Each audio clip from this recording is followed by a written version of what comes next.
Good morning, everyone. Wanted to do something a little bit different with my Finance Friday video today. I've been doing a lot of posts and videos and blogs on this platform and on others regarding this whole idea of free advice and free trading apps. And what I'm kind of realizing, going back and reading some of the things I've written, some of the things I've said on video, is that it could be misinterpreted, and I want to make sure that I clear these things up. And I want to make sure that my message is getting across.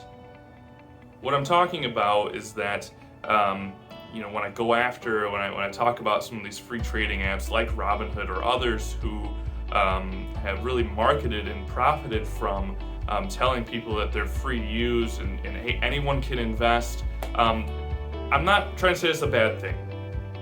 Getting more people engaged in investing from an early age and getting them interested and enjoying the experience of it, those are great things. By no means am I discouraging any of that.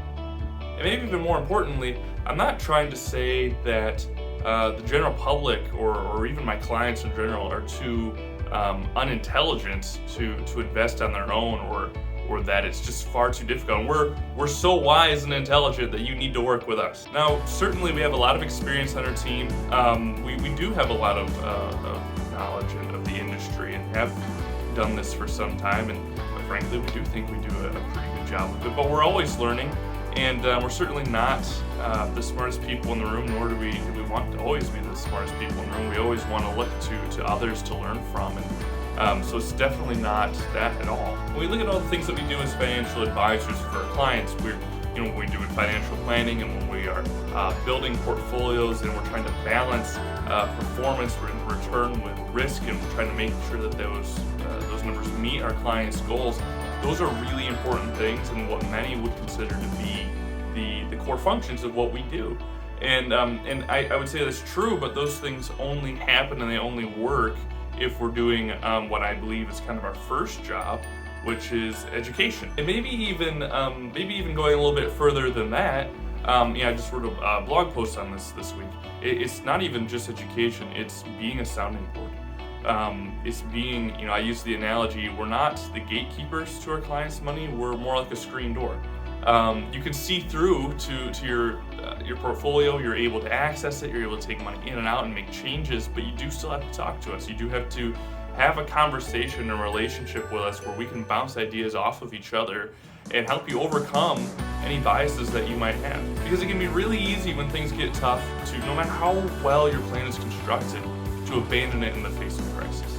And that's a normal human response, by the way. That's not, and even as an advisor, we have to guard against that for ourselves and our own portfolios. We tend to be, maybe even a little bit riskier and take bigger leaps with our own portfolio, kind of out of a sense of maybe even overconfidence. So it's certainly not a problem that's exclusive to those who are not in the industry. The really cool position that we find ourselves in as advisors is that we're not emotionally tied to that money. We're not emotionally tied to the portfolio or to the plan or to what the markets are doing. There's some part of that, that is human, but also, we're able to look at a portfolio objectively and a client's plan objectively. And so when our clients call us and they're worried about the markets, they're worried about how things are going, we can provide an objective response and an objective opinion that's not fueled by emotion. And that's something that I think is pretty invaluable. And you don't get that when you're talking, in your own head, and you need to have someone there who can help you work through those things. And it can only help if it's someone who's a professional in the industry and knows a little bit about the markets and can help you build that plan. Talking to your buddy next door might be reassuring for a moment, or not, just depending on who you're talking to. But having a professional in your back pocket, a trusted advisor, is a really invaluable thing, just from the standpoint of helping you. I hate to use the word accountability, but to keep you accountable to your plan and help you get in the right mindset again when things seem like they're really going off the rails. My intention is to, at some point, maybe do a webinar on this and discuss in a little bit greater detail, but I'd love to hear from you. What do you think the value of a financial advisor is? Drop it in the comments. I'll be checking that out. And hey, have a great weekend and a happy Finance Friday.